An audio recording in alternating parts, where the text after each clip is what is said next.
Europe, où est ta vigueur? Où est cette tension vers un idéal qui a animé ton histoire? Où est ta soif de vérité que tu as su communiquer au monde avec passion?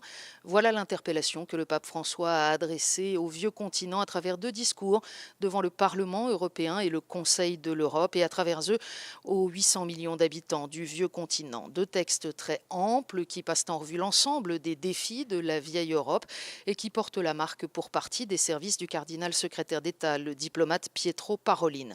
Alors le monde change, il devient plus complexe, il est moins européocentré, François en prend acte, mais il veut adresser à l'Europe un message d'encouragement et d'espérance. Et pour l'Union européenne, l'inviter à retrouver le souffle de ses pères fondateurs, à travers notamment une juste conception des droits de l'homme, ces droits de la personne et de sa dignité transcendante, à travers aussi le sens du bien commun.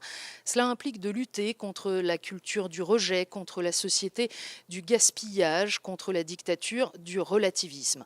Dans cette Europe désormais multipolaire, multiculturelle, eh bien, le pape invite à retrouver les racines comme un arbre qui, pour grandir, a besoin d'y retourner puiser la sève.